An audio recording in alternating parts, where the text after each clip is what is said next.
میری بہن کا بدلہ تیری بہن چکائے گی۔ سکندر خانزادہ کی بہن کو بازل خان نے کڈنیپ کیا تو اس نے بازل خان کی بہن کو اٹھوا لیا۔ جتنی مرضی دیر رکھو یہاں، مجھے بس کھانا ٹائم پر مل جانا چاہیے۔ بختاور معصومیت سے بولی تو سکندر بھڑکا۔ اچھا نا، غصہ تو نہ کریں۔ اس کے ماتھے پر آئے بالوں کو ٹھیک کرتے بولی تو سکندر کی نگاہ اس کے سینے پہ پڑی۔ دوپٹہ ٹھیک کرو۔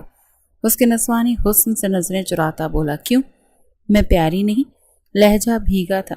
اس کا ضبط جواب دے گیا، بتاؤں تمہیں کہ کتنی پیاری ہو؟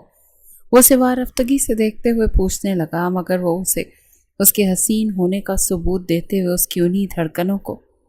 یہ لمس اس کے پورے وجود پر تھا، اس کا تپتا لمس اس کی رگوں تک میں اترنے لگا تھا۔ سکندر نے اس کے ماتھے کو لبوں سے چھوتے خود میں ایک انجانا سا سکون محسوس کیا، پھر اگلے ہی پل وہ اسے اپنے بازوں میں بھر گیا۔ تم میری امانت ہو، اب میری زندگی، میرا بخت۔ وہ اس کے کانوں کے قریب سرگوشی نما آواز میں بولتا اسے اور خود کو ایک نئی دنیا میں لے گیا تھا۔ بختاور کی دھڑکنیں اس کے جذبات بڑھا رہی تھیں، مگر وہ کنٹرول کرتا اس کے گلابی لبوں کو دیکھ کر ان پر جھکتا چلا گیا، جبکہ بختاور نے اس کی حرکت پر بے ساختہ اس کا گریبان مٹھیوں میں دبوچتے اپنی آنکھوں کو پھٹنے سے روکا تھا۔ مقابل پوری شدت سے اس کے لبوں کا جام پی رہا تھا۔ شرم اور غصے سے اس کی رنگت سرخ پڑی، مگر پرواہ کسے تھی؟ تمہارا دماغ خراب ہو گیا ہے سکندر؟ وہ اب اس کی بیوی دا جان کی آواز پورے لاؤنج میں گونج رہی تھی۔ جب ان کی بات پر سکندر نے اپنی لہو رنگ آنکھیں ان پر ٹکائیں۔ مجھے فرق نہیں پڑتا دا جان، مجھے میری بہن اس حویلی میں چاہیے، ورنہ میں اسی کا رستہ اپنا کر اس کی بہن کو اٹھا لاؤں گا۔ اس کی وحشت ناک آواز پہ وہاں کھڑا ہر شخص کانپا تھا۔ وہ کئی سال بعد لندن سے واپس آیا تھا، جب اسے خبر ملی تھی کہ اس کی بہن کو 1 سال پہلے بازل خان نے کڈنیپ کرتے اس سے نکاح رچا لیا تھا، مگر کسی نے اسے بتانا ضروری ہی نہیں سمجھا۔ وہ خوش ہے وہاں، بہت خوش ہے میرے بچے، خدا را اس کی زندگی خراب نہ کرو۔ سلما خان نے آگے بڑھتے اسے یقین دلانا چاہا، جب وہ سر جھٹک گیا۔ مطلب آپ سب لوگوں نے فیصلہ کر رکھا ہے کہ وہ وہیں رہے گی؟ اس نے ایک نگاہ ان سب پر ڈال کر حتمی انداز میں پوچھا تو سب نے اس بات میں سر ہلایا۔ ٹھیک ہے، رہ لے وہ یہاں، مگر میں بدلہ لیے بغیر سکون سے نہیں بیٹھوں گا، بتا رہا ہوں آپ کو۔ اس نے کاندھے اچکا کر وارن کرنے والے انداز میں بولتے اپنا قدم روم کی جانب بڑھائے، جبکہ باقی سب ان کی دھمکیوں پر اپنا سر پکڑ کر بیٹھ گئے تھے۔ وہ ایسا ہی جنونی اور جذباتی سا بندہ تھا، اس کا دماغ گھوم جائے تو کسی ایک کی نہیں سنتا تھا، اور اب بھی کچھ یہی ہوا تھا۔ خان حویلی رئیس خان کا راج تھا۔ رئیس خان اور المیرا خان نے یہ حویلی کافی سینچ کر بنائی تھی، جہاں وہ خود اپنے ایک بیٹے کے ساتھ رہتے تھے۔ رئیس خان اور المیرا خان کا محض ایک ہی بیٹا تھا، وقاص خان، جو حد سے زیادہ لاڈلا اور سلجھا ہوا انسان تھا۔ وقت گزرتا گیا اور وقاص خان کی شادی ان کی خالہ زاد سلما خان سے ہوئی۔ دونوں نے نہایت خوشی سے اس رشتے پر رضامندی دیتے اپنا خوبصورت سفر شروع کیا۔ جب شادی کے 2 سال بعد انہیں سکندر کی آمد کی خبر ملی، پورے اسلام آباد میں مٹھائیاں بانٹی گئی تھی، کیونکہ خانزادوں کا وارث آیا تھا، اور پھر سکندر کے 4 سال بعد اللہ نے انہیں ایک معصوم سی بیٹی سے نوازا تھا، حورم خان، نہایت خوبصورت اور معصومیت کا پیکر، دنیا کی الجھنوں سے دور اپنی ہی دنیا میں مگن رہنے والی ایک کم گو لڑکی، جو محبت میں گرفتار ہوئی بھی تو اپنے ہی دشمنوں کے بیٹے کی محبت میں۔ وہ معصوم سا دل رکھنے والی یہ لڑکی نیلی آنکھوں والے لڑکے پہ دل ہار بیٹھی تھی، اور پھر ایک دن اس نیلی آنکھوں والے لڑکے کی نگاہ اس معصوم پری پیکر پر پڑی تو پلٹنا بھول گئی۔ بازل خان، آفریدیوں کا سپوت اور اکلوتا وارث، اس معصوم لڑکی کی آنکھ نظر کا اسیر ہو چکا تھا۔ کوئی رشتے کے لیے نہیں مانے گا، یہ سوچ آتے ہی اسے کڈنیپ کرتا، اس سے نکاح کر چکا تھا، اور پھر نکاح کے بعد وہ حویلی میں آتا، اس نکاح کا اعلان کر کے ان سب کے رونگٹے کھڑے کر گیا تھا۔ سکندر خان زادہ کا خوف سب کی رگوں میں سرایت کر گیا تھا۔ وہ اپنے بزنس کی وجہ سے کچھ سالوں کے لیے باہر گیا تھا، اور یہی وجہ تھی کہ کسی نے اس کو حورم کے نکاح کی خبر نہیں دی تھی، ورنہ وہ آتے ہی بازل خان کو گولیوں سے اڑاتا، اس کی جان لے لیتا۔ جبکہ خانزادہ حویلی والوں نے اپنی بیٹی کو دشمنوں کی حویلی میں جاتے دیکھ دشمنی کو ختم کرنے اور امن کا اعلان کیا تھا، اور ان دونوں کا رشتہ امن کا نشان بن گیا۔ یہ اس علاقے میں ہونے والا پہلا نکاح تھا جس کے بدلے امن کا اعلان سننے کو ملا تھا، ورنہ خان اور دشمنی ختم کر دیں؟ ناممکن۔ خرم کو بازل کی ہی ضد پر دھوم دھام کے بغیر اس کے ساتھ ہی رخصت کر دیا گیا تھا۔ بازل نے ہر کڑواہٹ ایک طرف کرتے ان کو یقین دلایا تھا کہ وہ خرم کی عزت اور خرم کا خیال رکھنے میں کوئی کوتاہی نہیں کرے گا، جس پر خانزادہ حویلی والے کافی مطمئن ہو گئے تھے، کیونکہ وہ جو کہتا تھا کرتا بھی تھا۔ خرم کدھر ہو یار؟ وہ کب سے بیٹھی بور ہو رہی تھی، جبکہ خرم کو اپنے کمرے سے نکلنے کی فرصت نہیں مل رہی تھی۔ آ گئی ہوں، ایک تو تمہارا لالا ہے نا، نہ خود اٹھتا ہے نہ مجھے کمرے سے نکلنے دیتا ہے۔ روانی سے بولتی وہ اچانک سے ٹھٹک کر اپنی زبان دانتوں تلے دبا گئی، جب اگلے ہی پل بختاور کا قہقہہ بے ساختہ تھا۔ ہوئے ہوئے کیا بات ہے؟ اسے کونی مار کر ہلکا سا چیڑتی جھینپنے پر مجبور کر گئی، جب خرم نے اسے آنکھیں دکھائیں۔ شوقی نہ ہو زیادہ، میرا وہ مطلب نہیں تھا۔ جب کچھ نہ سوجا تو آنکھیں نکال کر گھورتے ہوئے اس پر روب ڈالنا چاہا، جسے بختاور نے کسی خاطر میں نہ لاتے۔ اچھا، اور کیا کیا کرتا ہے لالا؟ دلچسپی سے پوچھتی وہ آنکھوں میں شرارت بھرے اس کی جانب متوجہ ہوئی تو خرم کا دل کیا کہ اپنی زبان کاٹ لے، جس نے اس لڑکی کے سامنے بولنے کی گستاخی کر دی تھی۔ بکواس نہ کرو اور مووی لگاؤ۔ خرم نے آنکھیں نکال کر اسے حکم دیتے ایک ادا سے بال جھٹکے تو وہ منہ بسوڑ کر رہ گئی۔ کاش مجھے بھی کوئی یوں ہی کڈنیپ کر کے لے جائے، ہائے کتنا مزہ ہے۔ دعا کی صورت میں ہاتھ اٹھا کر حسرت سے کہتی وہ خرم کی آنکھیں پھیلا گئی۔ کیا تم پاگل ہو؟ اس کے ہاتھوں کو پکڑ کر اپنی طرف کھینچتے خرم نے ڈپٹتے ہوئے کہا تو بختاور نے اس کی جانب گھوری ڈالی۔ کیا ہے؟ خود کر لی اور میری دفعہ پاگل؟ واہ بھائی واہ! ہاتھوں کو نچا نچا کر بولتی وہ اسے پکڑنے پر مجبور کر گئی تھی۔ ارے موٹی عقل والی، میرا وقت الگ تھا اور اللہ کا شکر ہے کہ مجھے بازل ملا۔ ہر مرد بازل جیسا نہیں ہوتا پاگل۔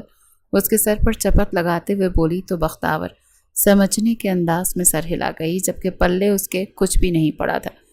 آفریدی ولا میں حاکم خان اپنی چھوٹی سی فیملی کے ساتھ رہتے تھے۔ حاکم خان اور نصرت خان کے 2 بچے تھے، بڑا بیٹا بازل خان اور چھوٹی بیٹی بختاور خان۔ بے حد شرارتی، دماغ سے شیطان، شکل سے معصوم، اپنے بھائی اور بھابھی کی لاڈلی 17 سالہ بختاور خان جو نہ جانے کس بدلے کی بھینٹ چڑھنے والی تھی۔ کالج کے گیٹ پر کھڑی بختاور بار بار اپنی کلائی پر بندھی گھڑی کو دیکھ رہی تھی اور لبوں کو دانتوں تلے دبائے ہوئے تھی۔ آج بازل خان نے اسے لینے خود آنا تھا، مگر وقت گزرتا جا رہا تھا اور سڑک پر اس کی گاڑی کہیں دکھائی نہیں دے رہی تھی۔ اس نے گہری سانس لی اور اپنے بیگ کو کاندھے پر درست کرتے ہوئے ادھر ادھر دیکھنے لگی۔ تبھی ایک لمبی کالی گاڑی اس کے بالکل قریب آ کر رکی، جس کے شیشے گہرے کالے تھے۔ بختاور اسے بازل کی گاڑی سمجھ کر خود سے اچھل پڑی۔ اوئے ہوئے لالا، آج تو آپ کو میری یاد کیسے آ گئی اتنی جلدی؟ وہ گاڑی کی اگلی سیٹ کا دروازہ کھولتے ہوئے چہک کر بولی، مگر جیسی اس کی نظر ڈرائیونگ سیٹ پر بیٹھے شخص پر پڑی تو اس کے قدم وہیں جم گئے۔ یہ بازل نہیں تھا بلکہ ایک اجنبی مرد تھا، جس کی آنکھیں کافی گہری تھیں، جبکہ چہرے پر ایک ایسی سخت لکیریں تھیں جو بختاور کے وجود میں کپ کپاہٹ پیدا کر رہی تھی۔ آپ کون؟ اور لالا کہاں ہے؟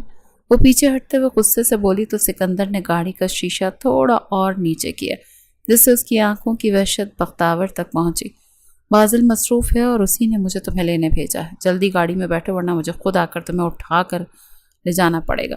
سکندر کی آواز میں ایسی دھمکی تھی کہ بختاور کو لگا جسے اس کا دم گھٹ رہا ہو۔ نہیں، میں کسی اجنبی کے ساتھ نہیں جاؤں گی، چاہے لالا خود ہی کیوں نہ کہہ دیں۔ آپ کون ہوتے ہیں مجھے اٹھانے والے؟ وہ اپنی جگہ ڈٹی رہی اور سکندر کی آنکھوں میں آنکھیں ڈال کر اس نے للکارا۔ سکندر نے گاڑی کا دروازہ کھولا اور باہر نکل آیا۔ اس کا قد بختاور کے سامنے ایک دیوار کی طرح کھڑا تھا، جس سے بختاور کو اپنی ہستی بہت چھوٹی محسوس ہوئی۔ میں سکندر ہوں، سکندر خان زادہ، اور اب تمہارے لیے بہتر یہی ہے کہ چپ چاپ بیٹھ جاؤ، کیونکہ میرے صبر کا پیمانہ لبریز ہو چکا ہے۔ وہ ایک سرد لہجے میں بولا تو بختاور کی آنکھیں حیرت سے پھیل گئیں۔ اسے سکندر خانزادہ کا نام سن کر یاد آیا کہ یہ تو خرم بھابھی کا بھائی ہے، جس کے بارے میں بازل اکثر گھر میں ذکر کرتا تھا۔ تو آپ ہیں وہ غسیل کینگرو جو خرم کو ہم سے چھیننا چاہتے ہیں؟ اس نے اپنی ہمت جمع کر کے کہا تو سکندر نے گہری سانس لی اور اپنی پیشانی پر ہاتھ رکھا۔ دیکھو بختاور، میں یہاں تم سے بحث کرنے نہیں آیا ہوں۔ بازل نے ہی مجھے بھیجا ہے تاکہ تم خیریت سے گھر پہنچ جاؤ۔ اب مزید ڈرامہ مت کرو۔ وہ تھکے ہوئے لہجے میں بولا تو بختاور نے ایک طنزیہ مسکراہٹ کے ساتھ اسے گھورا۔ اگر لالا نے بھیجا ہے تو وہ خود کیوں نہیں آئے؟ کیا انہیں ڈر لگتا ہے مجھ سے؟ وہ ایک کے بعد ایک سوال کر کے سکندر کو پاگل کر رہی تھی۔ سکندر کی کن پٹی کی رگ پھڑک اٹھی، مگر اس نے خود کو قابو میں رکھا اور گاڑی کا دروازہ مزید کھول دیا۔ میرا دماغ مت کھاؤ بختاور، اگر تم نہیں بیٹھو گی تو میں تمہیں اس طرح اٹھا کر گاڑی میں ڈالوں گا کہ پورا کالج دیکھتا رہ جائے گا۔ اب فیصلہ تمہارا ہے۔ اس کی دھمکی میں وہ سنجیدگی تھی کہ بختاور کو سمجھ آ گئی کہ اس کے پاس اور کوئی چارہ نہیں۔ وہ بڑبڑاتے ہوئے گاڑی میں بیٹھ گئی اور دروازہ زور سے بند کیا۔ سکندر بھی گاڑی میں بیٹھ گیا اور گاڑی کو تیز رفتاری سے سڑک پر دوڑا دیا۔ راستے پر بختاور اپنی زبان سے گولیاں برساتی رہی۔ ویسے آپ کو پتا ہے آپ کتنے برے لگ رہے ہیں غصے میں، اور یہ گاڑی کتنی خوفناک ہے جسے کسی کا جنازہ لے جا رہا ہوں۔ وہ مسلسل بولے جا رہی تھی اور سکندر کی برداشت ختم ہوتی جا رہی تھی۔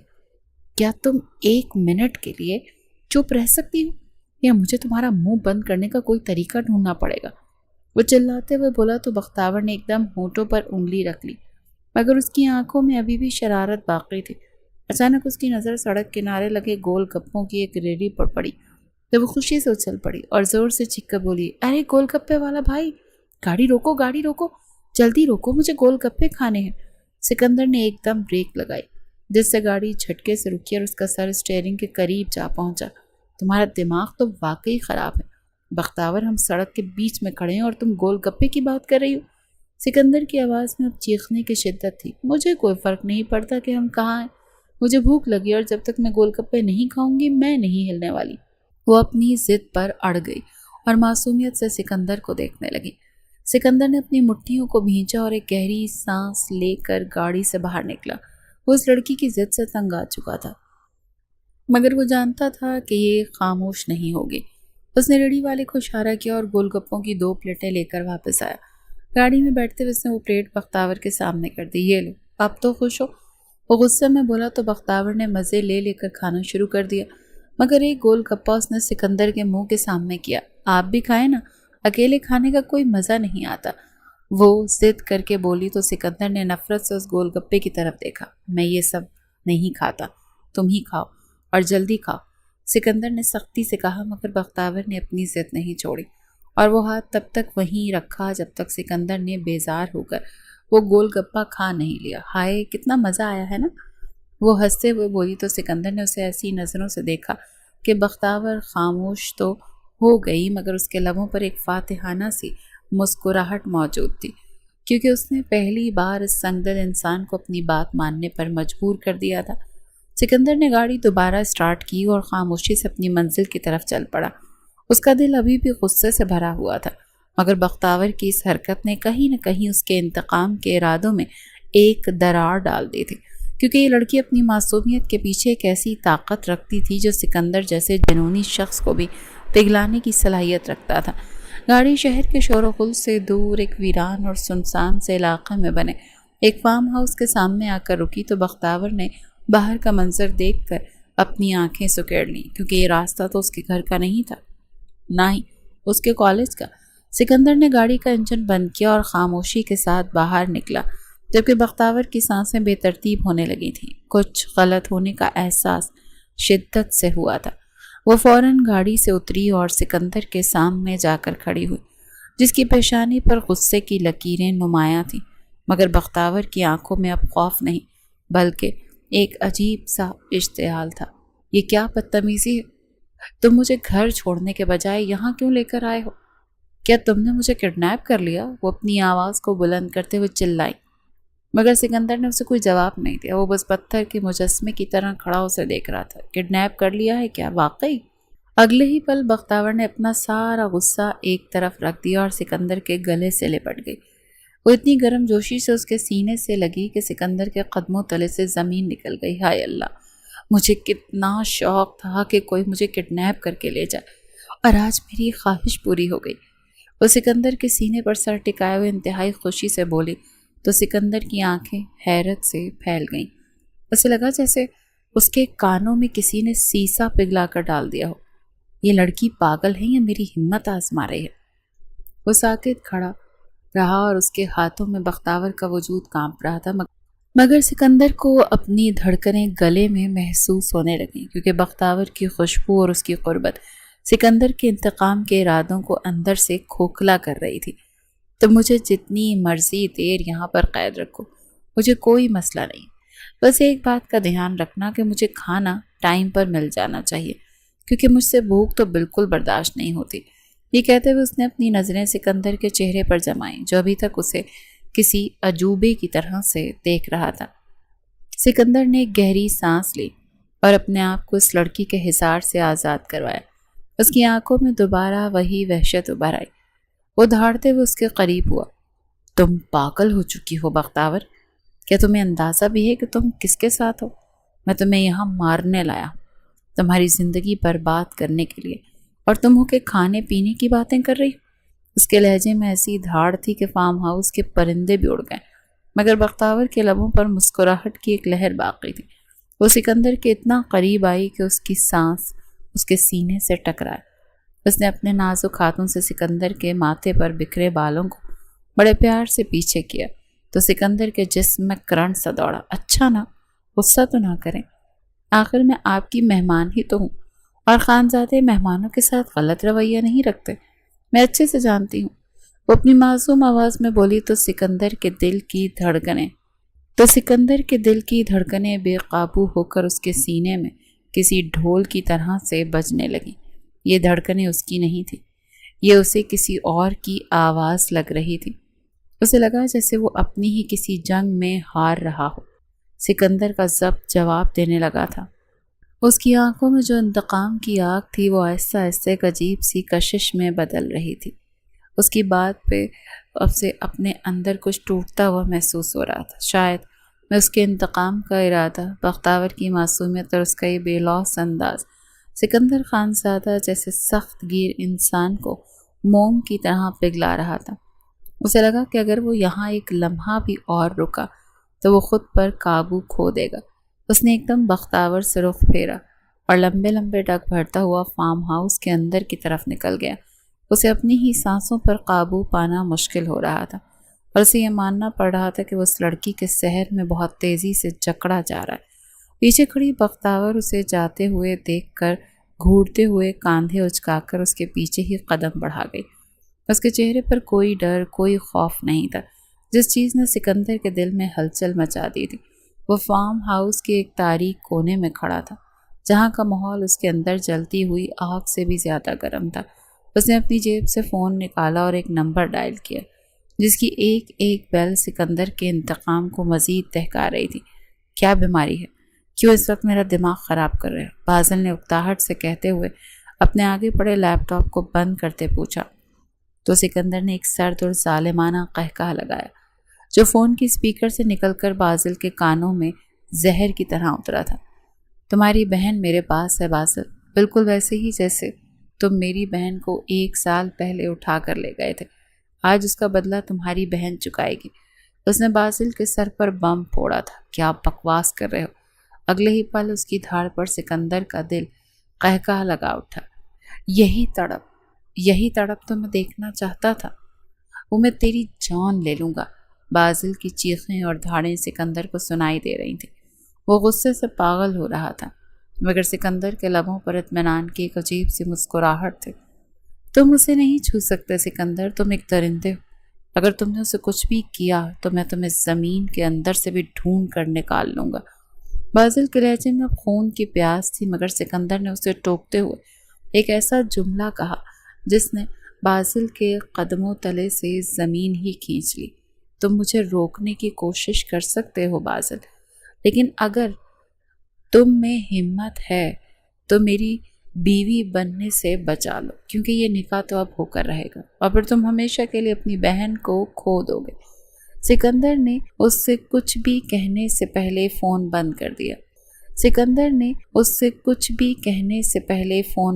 دیا اور اسے دیوار پر دے مارا، جس سے فون کے ٹکڑے پورے کمرے میں بکھر گئے، مگر اس کے اندر کی بے چینی اب بھی کم نہیں ہو رہی تھی۔ وہ جانتا تھا بازل لوکیشن ٹریس کرے گا، اسی لیے اس نے فون توڑ کر قصہ ہی تمام کر دیا۔ دوسری طرف آفریدی حویلی میں کوہرام برپا تھا۔ بازل کا چہرہ غصے سے سرخ ہو چکا تھا اور وہ پاگلوں کی طرح کمرے میں ادھر سے ادھر چکر کاٹ رہا تھا۔ جب حورم کمرے میں داخل ہوئی تو اس کے قدموں کی چاپ سن کر بازل رکا جس کی آنکھوں میں آنسو اور غصہ ایک ساتھ دیکھ حورم کا دل دہل گیا۔ وہ تیزی سے آگے بڑھی اور بازل کے سینے پر ہاتھ رکھ کر اسے پرسکون ہونے کا اشارہ کیا۔ بازل، کیا ہوا ہے؟ مجھے بتائیں، آپ اتنے پریشان کیوں ہیں؟ حورم کی آواز میں لرزش تھی۔ وہ بازل کے چہرے کو اپنے ہاتھوں میں لے کر اس سے جواب چاہ رہی تھی۔ تمہارا بھائی حورم، وہ میری بہن کو اٹھا کر لے گیا ہے اور اب وہ اس سے نکاح کی دھمکی دے رہا ہے۔ بازل کی آواز میں ایسا کرب تھا کہ حورم کے قدم لڑکھڑا گئے۔ کیا؟ وہ بے یقین ہوئی جب بازل صوفے پر اپنا سر پکڑ کر بیٹھا تھا۔ اس کی حالت دیکھ کر حورم کے دل کو کچھ ہوا۔ اگلے ہی پل اس نے بازل کے چہرے کو اپنے پہلو میں لیا تھا اور اس کے سر کو اپنے سینے سے لگا کر اسے تسلی دینے لگی۔ نہیں بازل، لالا ایسا نہیں کر سکتا۔ وہ غصہ ضرور ہے، وہ انتقام کا پیاسا ہے، لیکن وہ کسی بے گناہ لڑکی کو نقصان نہیں پہنچائے گا۔ مجھے یقین ہے اپنے بھائی پر۔ حورم نے اسے پیار سے سمجھاتے ہوئے کہا اور اس کی پیشانی پر بوسہ دیا۔ تو سکندر کی وحشت میں مجھے معلوم ہے، لیکن بختاور بہت معصوم ہے اور وہ اسے کبھی نہیں توڑے گا۔ ہمیں ابھی حویلی چلنا چاہیے، لالا سے بات کرنی چاہیے، شاید وہ ہماری بات مان لے۔ اگر میری نہیں مانیں گے تو داجی کی تو ماننی ہی پڑے گی نا، وہ سب کچھ ٹھیک کر دیں گے، بس آپ خود پر قابو رکھیں۔ حورم نے پورا اعتماد انداز میں کہا تو بازل کو جیسے ایک نئی امید ملی تھی۔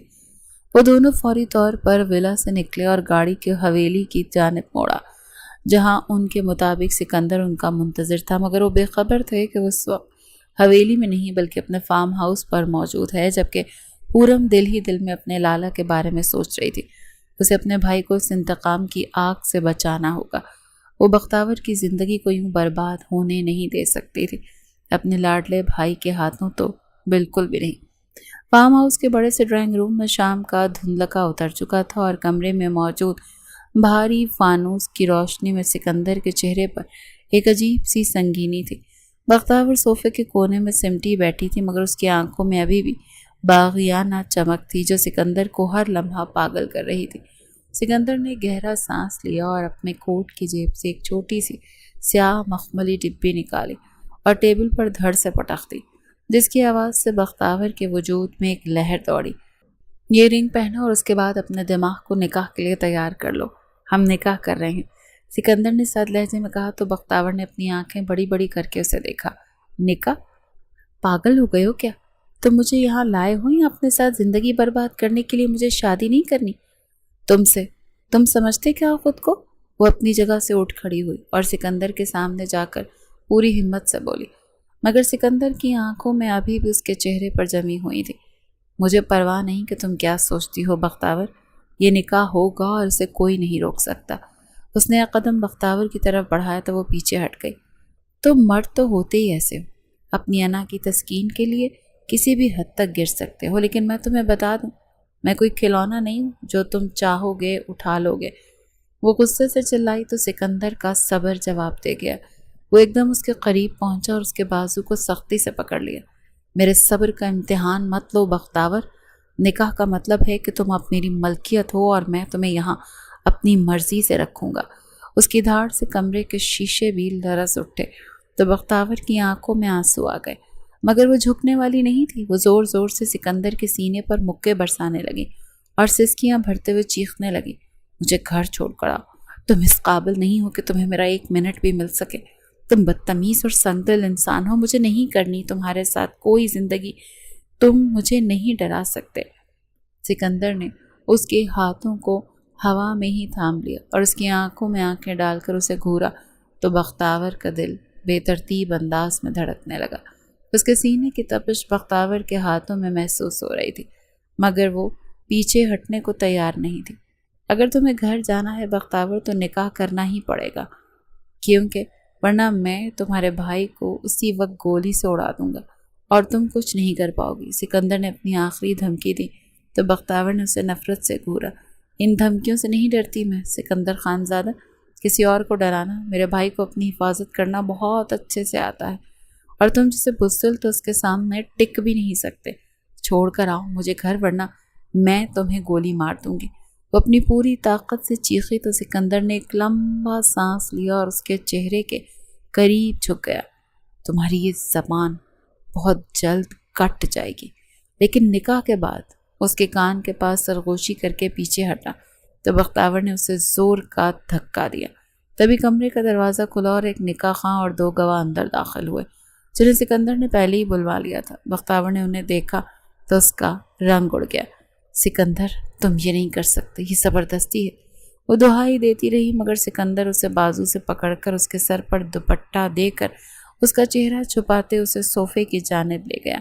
بختاور کی دہائیاں عروج پر تھیں مگر وہ ایک بھی سننے کے موڈ میں نہیں تھا۔ ٹھیک ہے، پھر اڑا دو بازل کی گاڑی کو، اس نے جیسے ہی فون پر دھاڑتے ہوئے کہا۔ اگلے ہی پل بختاور نے اس کا ہاتھ تھام کر روتے ہوئے نفی میں سر ہلایا۔ وہ اپنے بھائی کی زندگی پر کسی قسم کا رسک نہیں لے سکتے تھے۔ اپنے آنسوؤں کو صاف کرتے اس نے سکندر کی جانب نفرت سے دیکھا۔ تمہیں ایسا ستاؤں گی نا کہ پچھتاؤ گے مجھ سے نکاح کرنے پر۔ وہ سختی سے آنسو صاف کرتے ہوئے دل میں عہد کرتی ہوئی نکاح نامے پر دستخط کر گئی تھی۔ اپنے بھائی کی جان کے بدلے وہ اس ستم گر کے آگے اپنا سودا کر گئی تھی۔ نکاح خاں نے جب ایجاب و قبول کی بات کی تو بختاور کا گلا خشک ہو گیا، مگر سکندر کی آنکھوں میں درندگی دیکھ کر وہ انکار نہیں کر سکی تھی۔ اس نے سر جھکا کر اپنی رضامندی ظاہر کی اور سکندر نے بھی پورے عزم کے ساتھ قبول کیا۔ اس لمحے کمرے کا ماحول بدل گیا۔ سکندر نے اسے اپنی بیوی کے طور پر قبول کر لیا تھا اور بختاور اب اس کی قید میں نہیں بلکہ اس کے نکاح میں تھی۔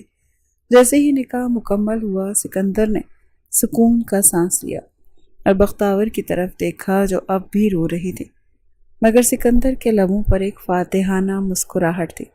اب تم میری بیوی ہو بختاور، اور میں تمہیں کسی بھی حال میں اپنے سے دور نہیں جانے دوں گا۔ وہ اس کے قریب آیا اور اس کے ماتھے پر ایک ہلکا سا بوسہ دیا تو بختاور نے اپنی آنکھیں بند کر لیں۔ یہ لمس اس کی پیشانی پر نہیں تھا بلکہ اس کے پورے وجود پر تھا۔ اس کا تپتا لمس اس کی رگوں میں اترنے لگا تھا۔ سکندر نے اس کے ماتھے کو لبوں سے چھوتے خود میں ایک انجانا سا سکون اترتے ہوئے محسوس کیا اور پھر اگلے ہی پل اسے اپنے بازوؤں میں بھر گیا۔ تم میری امانت ہو، اب میری زندگی، میرا بخت۔ اور اس کے کان کے قریب سرگوشی نما آواز میں بولتا اسے اور خود کو ایک نئی دنیا میں لے گیا تھا۔ بختاور کی دھڑکنیں اس کے جذبات بھڑکا رہی تھیں مگر وہ کنٹرول کرتا اس کے گلابی لبوں کو دیکھ کر ان پر جھکتا، اس کی ہر آواز کو، سانس کی دھڑکن کو خود میں اتارتا گیا تھا، جبکہ بختاور نے اس کی اس حرکت پر بے ساختہ اس کا گریباں مٹھیوں میں دبوچتے اپنی آنکھوں کو پھٹنے سے روکا تھا۔ مقابل پوری شدت سے اس کے لبوں کا جام پی رہا تھا۔ شرم و غصے سے اس کی رنگت سرخ پڑی مگر پرواہ کسے تھی۔ بختاور کی آنکھیں گھومنے لگی تھیں، ایک مدہوشی تھی جو سر پر سوار ہو رہی تھی۔ اسے لگا کہ اگر وہ اب نہ رکا تو وہ اسے روک نہیں پائے گی۔ سکندر نہ چاہتے ہوئے بھی اس نے ایک کوشش کی تھی اسے روکنے کی مگر مقابل اسے اپناتا ہی چلا گیا۔ فارم ہاؤس سے واپسی کا سفر ایک ایسی خاموشی میں گزرا جس میں ہر لمحہ ایک نئے طوفان کی نوید سنا رہا تھا۔ سکندر کے چہرے پر ایک فاتحانہ سکون تھا جبکہ بختاور گاڑی کی کھڑکی سے باہر ویرانے کو دیکھ رہی تھی۔ اس کے ذہن میں وہی الفاظ گونج رہے تھے کہ اب تم سکندر خانزادہ کی بیوی ہو، اور یہ حقیقت اسے اندر سے جھنجھوڑ رہی تھی۔ حویلی کے مرکزی گیٹ پر پہنچتے ہی سکندر نے گاڑی کو ایک جھٹکے سے روکا تو باہر سیکورٹی گارڈز کی بھگدڑ مچ گئی، کیونکہ بازل خان پہلے ہی سے حویلی کے مرکزی لان میں حورم کے ساتھ موجود تھا اور اس کے چہرے پر غصے کے اتنے رنگ تھے کہ کوئی بھی اس کے قریب جانے کی ہمت نہیں کر رہا تھا۔ جیسے ہی گاڑی کا دروازہ کھلا اور بختاور نیچے اتری تو لان میں کھڑی حورم کی چیخ نکل گئی اور وہ تیزی سے بھاگتے ہوئے اپنی نند کے گلے لگ گئی۔ میری بختاور، تم ٹھیک تو ہو نا؟ اس نے اس کے چہرے کو ہاتھوں میں لے کر بے چینی سے پوچھا تو بختاور نے خاموشی سے اپنے بھائی بازل کی طرف دیکھا جو اپنی جگہ پتھر بنا کھڑا تھا اور اس کی نظریں صرف سکندر پر جمی ہوئی تھیں جو گاڑی سے اتر کر بہت اطمینان سے اپنے کوٹ کے بٹن درست کر رہا تھا۔ بختاور نے ایک لمحہ ضائع کیے بغیر دوڑ کر اپنے بھائی کے گلے لگ کر سسکیاں بھرنا شروع کر دیں۔ لالا، مجھے اس نے زبردستی اپنے ساتھ رکھا تھا، آپ اسے کچھ کیوں نہیں کہتے؟ بختاور کی آواز میں ڈر اور شکایت تھی تو بازل نے اسے اپنے سینے سے لگا کر اس کی پیشانی پر پیار کیا اور سکندر کی طرف ایک غضبناک نظر ڈالی۔ سکندر، تم نے یہ بہت بڑی غلطی کی ہے اور آج تمہیں اس کی قیمت چکانی پڑے گی۔ بازل کی آواز میں ایک ایسی وحشت تھی کہ وہاں کھڑے تمام محافظوں نے اپنے اسلحے پر ہاتھ رکھ دیے۔ سکندر نے ایک قدم آگے بڑھایا اور لاپرواہی سے کاندھے اچکائے۔ قیمت کی بات مت کرو بازل، تم نے میری بہن کو اٹھا کر میری زندگی کے جو خواب توڑے تھے، میں نے تو صرف ان کا حساب برابر کیا ہے۔ سکندر نے اپنی آنکھوں میں ایک ایسی چمک پیدا کی کہ بازل کا پارا چڑھ گیا۔ تم نے اسے کوئی نقصان تو نہیں پہنچایا؟ بازل نے دانت پیس کر پوچھا تو سکندر نے ایک طنزیہ مسکراہٹ کے ساتھ اپنی گردن ٹیڑھی کی۔ کوئی اپنی ہی بیوی کے ساتھ ایسا کیسے کر سکتا ہے بازل؟ سکندر کے ان الفاظ نے حویلی کے لان میں موجود سناٹے کو جیسے قیامت میں بدل دیا۔ بازل کے قدم لڑکھڑا گئے اور حورم کی ہاتھ سے اس کا دوپٹہ سرک گیا۔ کیا بکواس کر رہے ہو تم؟ بازل کی آواز حلق میں ہی پھنس گئی۔ حورم بھی بے یقینی سے سکندر کو دیکھ رہی تھی، جیسے اسے اپنی سماعتوں پر یقین نہ رہا ہو۔ جی ہاں، تم نے بالکل صحیح سنا، ہم نے نکاح کر لیا ہے اور اب بختاور صرف تمہاری بہن نہیں بلکہ سکندر خانزادہ کی شریک حیات بھی ہے۔ سکندر نے بہت سکون سے یہ الفاظ کہے تو بازل نے ایک جست لگائی اور سکندر کا گریبان پکڑ لیا۔ طلاق تو اسے ابھی اسی وقت طلاق دو ورنہ میں تمہیں اسی حویلی میں دفن کر دوں گا۔ بازل کے لہجے میں زہر تھا مگر سکندر نے بھی اس کے ہاتھ پر اپنا ہاتھ مار کر اسے دور دھکیلا۔ اگر تمہیں اپنی بہن اتنی پیاری ہے تو ٹھیک، تم بھی میری بہن حورم کو طلاق دے دو اور ہم دونوں اپنی اپنی بہنیں واپس لے لیتے ہیں۔ دیکھتے ہیں تم کتنا حوصلہ رکھتے ہو۔ سکندر کے اس جواب پر بازل کے ہاتھ ہوا میں ہی ٹھہر گئے، کیونکہ وہ اپنی حورم کو طلاق دینے کا سوچ بھی نہیں سکتا تھا۔ یہ ایک ایسا جال تھا جس میں دونوں کی طرف سے پھنسنا طے تھا۔ تبھی ناؤش سے دادا جان کی بھاری آواز، روبدار آواز آئی جس نے دونوں کو رکنے پر مجبور کر دیا۔ بس کرو تم دونوں، یہ تماشا اب ختم ہو جانا چاہیے۔ دادا جان کی موجودگی سے ماحول میں ایک دم سنجیدگی آ گئی۔ وہ آہستہ قدموں سے چلتے ہوئے دونوں کے درمیان آ کر کھڑے ہو گئے۔ بازل، ابھی بختاور کو اپنے ساتھ لے جاؤ، یہ کوئی طریقہ نہیں ہے کہ تم اسے اس حال میں چھوڑ دو۔ ہم خود آئیں گے اور پوری دھوم دھام سے اپنی بہو کو لینے پہنچیں گے۔ یہ رسم و رواج اور ہمیں عزت کا معاملہ ہے۔ دادا جان نے جب سکندر کی طرف دیکھا تو سکندر نے احتجاج کرنے کے لیے منہ کھولا۔ دادا جان، یہ میری بیوی ہے اور اسے کہیں نہیں جانا چاہیے۔ سکندر کے لہجے میں بغاوت تھی مگر دادا جان نے اسے گہری نظر سے دیکھا۔ میں نے کہا نا سکندر، میری قسم ہے تمہیں، اگر تم نے کوئی رکاوٹ ڈالی یہ وقت اور یہ موقع گزر جائے گا، ابھی اسے جانے دو۔ دادا جان کی بات سن کر سکندر نے اپنی مٹھیوں کو اس قدر زور سے بھینچا کہ اس کے ناخنوں کے نشان اس کی ہتھیلیوں میں چبھ گئے۔ وہ بازل کو ایک خونخوار نظر سے گھورتا ہوا واپس اپنے کمرے کی طرف مڑ گیا تھا۔ اس کے قدموں کی دھمک حویلی کی دیواروں کو ہلا رہی تھی۔ پیچھے لاؤنج میں سلما خان نے بختاور کو اپنے پاس بٹھایا، اس کے چہرے پر آئے آنسوں کو اپنے دوپٹے سے صاف کیا۔ وہ اس پیاری اور معصوم سی لڑکی کو لاڈ سے دیکھ رہی تھی جس کی زندگی محض ایک بدلے کی نظر ہو گئی تھی۔ دیکھو بیٹا، تم اب بھی ہماری بہو ہو، ہم تمہیں اپنی بیٹی کی طرح رکھیں گے۔ میرے اکلوتے بیٹے کے وجود کا حصہ ہو تم، بالکل بھی مت ڈرنا، ہمیشہ تمہارے ساتھ رہوں گی، ٹھیک ہے؟ سلما خان نے نہایت نرمی سے کہتے اسے اپنے ساتھ لگا کر اس کا ماتھا چوما تو بختاور نے خاموشی سے سر جھکایا۔ اس کا دل خوشی سے بھنگڑے ڈالنے کا کر رہا تھا کہ کم از کم کوئی تو تھا جو اس سکندر کے خلاف اس کے سامنے کھڑا تھا۔ بازل اور حورم نے کچھ ہی دیر وہاں بیٹھ کر صورتحال کو سنبھالا اور پھر بختاور کا ہاتھ تھام کر وہاں سے نکل گئی اور جاتے ہوئے بازل نے ایک بار پھر سے کمرے کی طرف دیکھا جہاں سکندر غصے میں خود کو قید کیے بیٹھا تھا۔ یہ صرف ایک ملاقات نہیں تھی بلکہ خانزادوں اور آفریدیوں کے درمیان ایک ایسا رشتہ بن چکا تھا جس کی بنیاد انتقام پر تھی، مگر اس کی دیواریں اب محبت اور ضد کے سنگ دل راستوں سے گزر رہی تھیں۔ بختاور جب گاڑی میں بیٹھی تو اسے اپنے پیچھے سکندر کی وہ نگاہیں محسوس ہو رہی تھیں جو اسے کسی شکاری کی طرح دیکھ رہی تھی۔ اسے یقین تھا کہ وہ اسے اپنی آنکھوں سے نگل جانے کی کوشش ہی کر رہا ہوگا۔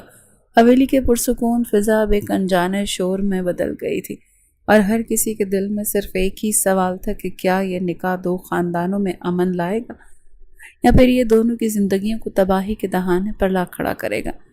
بختیور نے اپنے بھائی کے کاندھے پر سر رکھا اور آنکھیں موند لیں۔ اسے سکندر کی وہ دھمکی یاد آ رہی تھی کہ وہ اب اس کی امانت ہے اور یہ امانت اب سکندر کے انتقام کی گرداب میں پھنس چکی تھی، جس سے نکلنا بختیور کے لیے ناممکن سا لگتا تھا، مگر اس کی ہمت اور اس کی معصومیت نے سکندر کے دل میں جو دراڑ ڈالی تھی، شاید وہ دراڑ ہی ان کے رشتوں کو مضبوط کرنے کی وجہ بننے والی تھی۔ رات کے 12:30 بج رہے تھے اور آفریدی حویلی میں ہر طرف ایک گہری خاموشی چھائی ہوئی تھی، مگر بختیور کی آنکھوں میں نیند کا نام و نشان نہیں تھا۔ وہ اپنے کمرے کی کھڑکی کے پاس بیٹھی چاند کو دیکھ رہی تھی اور اس کے ذہن میں سکندر کے وہ الفاظ گونج رہے تھے جو اس نے نکاح کے وقت کہے تھے کہ اب تم میری امانت ہو۔ اسے محسوس ہو رہا تھا کہ اس کے ارد گرد کی فضا میں ایک عجیب سی گرمی ہے جو کسی کے وجود کی موجودگی کا احساس دلا رہی تھی۔ اچانک کمرے کے دروازے پر ایک ہلکی سی دستک ہوئی اور اس سے پہلے کہ بختیور کچھ پوچھتی دروازہ آہستہ سے کھلا اور سکندر خانزادہ اس کے کمرے میں داخل ہوا۔ اس کی آنکھوں میں وحشتناک شدت تھی کہ بختیور کا دل بے قابو ہو کر دھڑکنے لگا۔ وہ تیزی سے کھڑی ہوئی اور اپنے دوپٹے کو درست کیا جس سے اس کی بے چینی صاف ظاہر ہو رہی تھی۔ تم یہاں کیا کر رہے ہو؟ رات کے اس پہر یہ آفریدی حویلی ہے، یہاں کسی کو آنے کی اجازت نہیں۔ بختیور نے اپنے لہجے میں سختی لانے کی کوشش کی، مگر اس کی آواز میں کپکپاہٹ تھی جس نے سکندر کی مسکراہٹ کو مزید گہرا کر دیا تھا۔ سکندر نے اس کی بات کا کوئی جواب نہیں دیا۔ وہ کمرے کے وسط میں آ کر رک گیا۔ وہ بختیور کی طرف بڑھا جس کی ہر حرکت پر اس کی نظریں جمی ہوئی تھیں۔ وہ کسی شکاری کی طرح اس کے قریب آیا اور اس کی آنکھوں میں جھانکتے ہوئے دھیمے لہجے میں بولتا اس کے کان کے قریب جھکا، میں اپنی بیوی سے ملنے آیا اور مجھے روکنے کا حق کسی کے پاس نہیں، تمہارے اس بھائی کے پاس بھی نہیں۔ اس کا سرسراتا لہجہ بختیور کا دل کپکپا گیا۔ اس نے پیچھے ہٹنے کی کوشش کی تھی مگر اس کا سامنا دیوار سے ہوا اور سکندر نے اپنے ہاتھوں کو دیوار پر ٹکاتے ہوئے اسے اپنے حصار میں لے لیا۔ یہ اب تم حد سے بڑھ رہے ہو، نکلو میرے کمرے سے ورنہ زور سے شور مچا کر سب کو بلا لوں گی۔ اس نے انگلی اٹھا کر وارن کرتے ہوئے کہا تو سکندر نے اس کی دھمکی کو کسی خاطر میں نہ لاتے ہوئے اسے ٹوکتے ہوئے اس کے ماتھے پر بکھرے بالوں کو بڑے پیار سے پیچھے کیا۔ ہاں تو مچاؤ نہ شور، اچھی بات ہے، تمہارا بھائی دیکھ لے گا تو اور بھی بہتر ہوگا، اسے پتہ چلے گا کہ میں اپنی چیز کے لیے کسی بھی حد تک جا سکتا ہوں اور کتنا بےتاب ہوں تمہیں پانے کے لیے۔ سکندر کا لہجہ اتنا پرسکون اور پرکشش تھا کہ بختیور کا غصہ ایک دم ٹھنڈا پڑ گیا۔ اس کی خوشبو جو ہمیشہ سکندر کے وجود کے ساتھ رہتی تھی اب بختیور کو اپنی گرفت میں لے رہی تھی۔ اس کی گمبھیر آواز میں کہے گئے الفاظ اس کے رگوں پے میں دوڑ گئے۔ بے ساختہ اس نے اپنی نظریں جھکائی تھیں۔ وہ ان آنکھوں کی تاب مزید برداشت نہیں کر سکتے تھے جو اسے کسی خاص چیز کی طرف دیکھ رہے تھے۔ سکندر نے اس کی ٹھوڑی کو آہستہ سے اوپر اٹھایا اور اس کے چہرے کو غور سے دیکھنے لگا۔ وہ اس کی معصومیت اور اس کی اس شوخی کا دیوانہ ہو رہا تھا جو سکندر جیسے سنگدل شخص کو بھی اپنا غلام بنا چکی تھی۔ تم نے مجھے اتنا بے چین کیوں کر رکھا ہے؟ بخت کہ میں اب اپنے انتقام کو بھی بھولنے لگا ہوں، اس نے سرگوشی کرتے ہوئے کہا۔ تو بختیور نے اپنی آنکھیں کھول لیں اور اس کی آنکھوں میں جھانکا۔ کون سا انتقام؟ اپنا سارا انتقام ختم کرو، پھر کروں گی تم سے شادی، ورنہ بھول جاؤ۔ بختیور نے اس کے سینے پر ہاتھ رکھ کر غصے سے کہا تو سکندر کے دل کی دھڑکنیں اس کے ہاتھ کے نیچے تیزی سے دھڑکنے لگیں جو اس کی حالت کی گواہی دے رہی تھی۔ اب تو دل چاہ رہا ہے کہ واقعی بھول جاؤں، تمہارے چہرے نے ویسے بھی کہاں کم وقت کچھ یاد رہنے دیا۔ اپنا سر پیچھے کی جانب پھینک کر ہلکا سا ہنستے سکندر نے اسے اپنے بازوں میں بھرا تو بختیور نے سکندر کے گلے میں اپنی باہیں ڈال دیں اور اس کے کاندھے پر اپنا سر ٹکا دیا۔ تم ایسے کر کر کے مجھے پاگل کر رہی ہو۔ اس کی حرکت پر سکندر کے جذبات ابھرنے لگے۔ تبھی اس کے کان میں سرگوشی کرتے ہوئے بولا تو بختیور نے ناک سکوڑا جسے دیکھ کر وہ اس کی ناک پر لب رکھ گیا۔ بہت جلد آؤں گا تمہیں ہمیشہ کے لیے اپنی پناہوں میں قید کرنے۔ اس نے بختیور کے کانوں میں سرگوشی انڈیلی تو اس نے مسکراتے ہوئے اپنا منہ مزید اس کی گردن میں گھسیڑ دیا۔ یہی حرکتیں کر کے تم نے مجھے میرے انتقام سے پیچھے ہٹایا ہے، اسے خود میں گھستے دیکھ وہ تعصب سے سر ہلا کر بولا تھا۔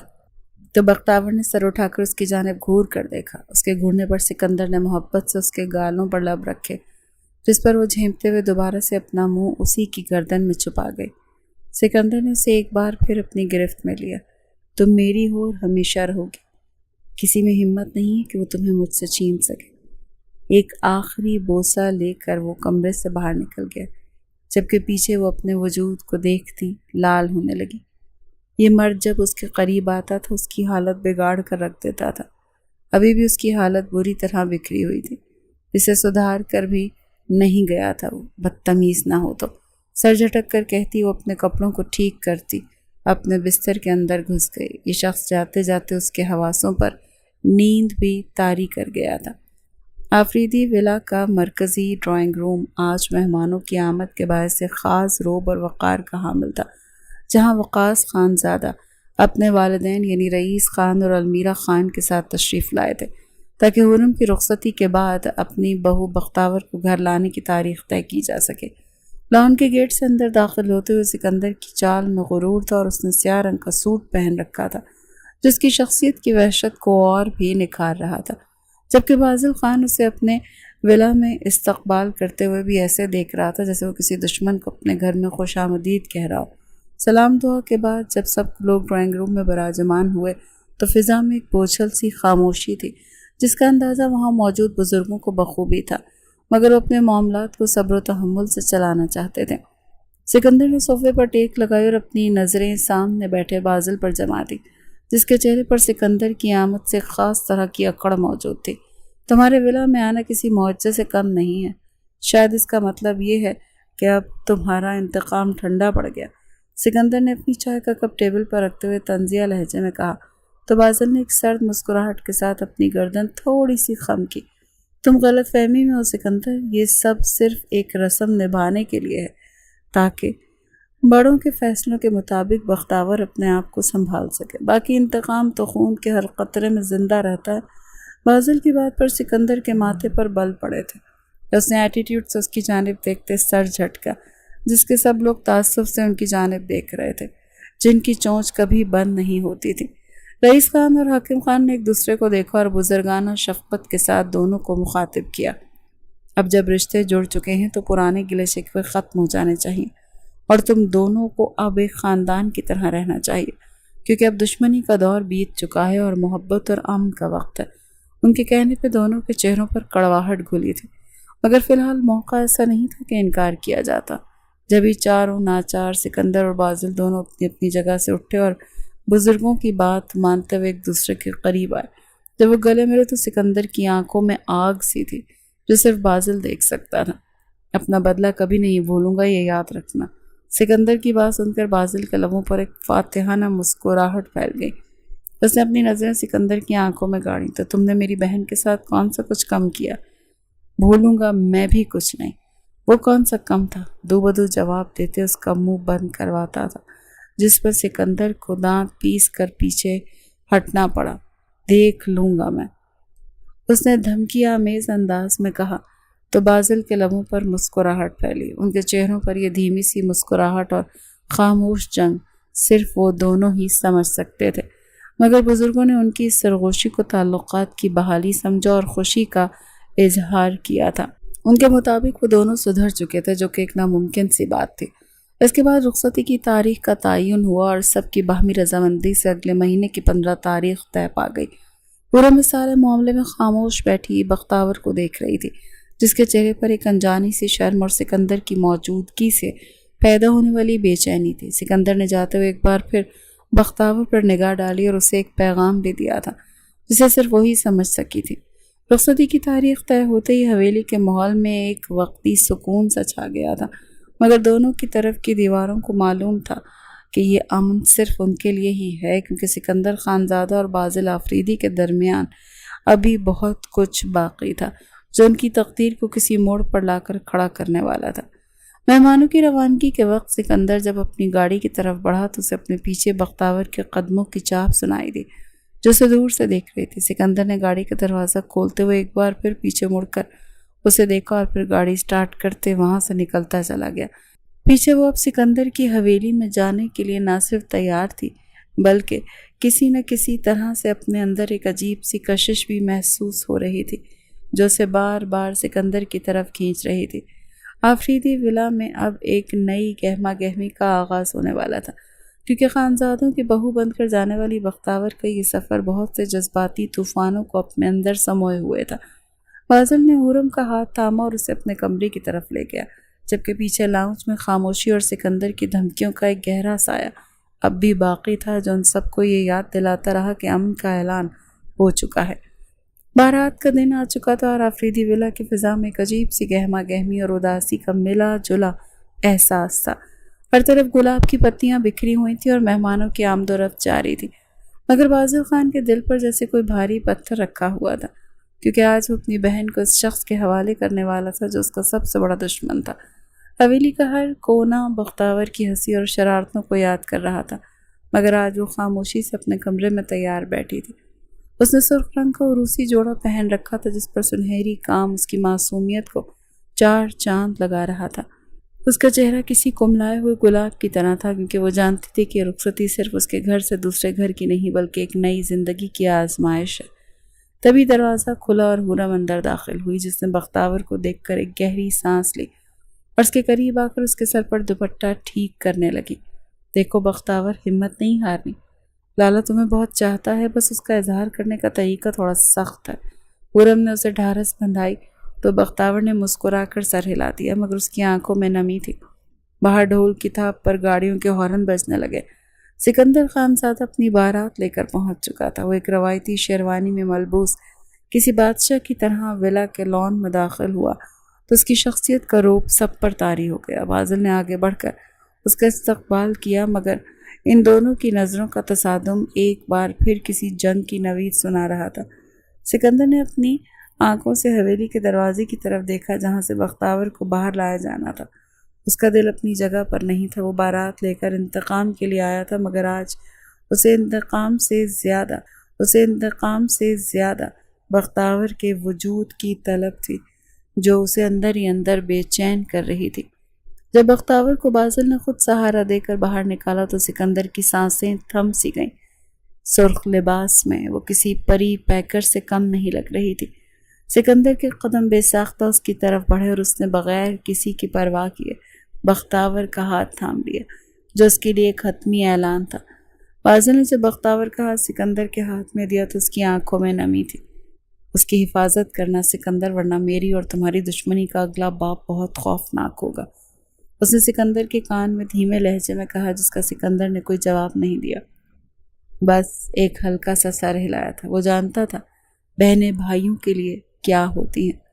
کچھ دیر تک رسومات ہوتی رہی تھیں جبکہ وہ دونوں اب سٹیج پر بیٹھے ہوئے تھے۔ بازل اور حورم نے انہیں ایک پل کے لیے بھی اکیلا نہیں چھوڑا، جس کی وجہ سے ان دونوں کو فی الحال کوئی بات چیت نہیں ہوئی تھی۔ بالآخر رخصتی کا وقت آن پہنچا اور جب سکندر بختاور کو لے کر گاڑی کی طرف بڑھ گیا، یہ لمحہ بہت جذباتی تھا۔ بختاور کی سسکیاں حویلی کی دیواروں سے ٹکرا کر واپس آ رہی تھیں۔ اس نے پیچھے مڑ کر اپنے بھائی بازل اور حورم کو دیکھا جو اسے اشک بار آنکھوں سے الوداع کہہ رہے تھے۔ جیسے ہی گاڑی سٹارٹ ہوئی اور وہ آفریدی ولا سے باہر نکلی، سکندر نے بختاور کی طرف دیکھا جس کا سر جھکا ہوا تھا۔ اس نے اپنا ہاتھ آگے بڑھا کر بختاور کا ہاتھ تھام لیا اور گاڑی کے شیشے سے اوپر کر لیا۔ سکندر نے اسے اپنی طرف کھینچتے اپنے قریب بٹھایا۔ رو کیوں رہی ہو؟ جب تمہارا دل اداس ہوگا میں تمہیں ملوانے لے آؤں گا، مگر پلیز یہ آنسو تو نہ بہانا، یہ مجھے اچھے نہیں لگ رہے۔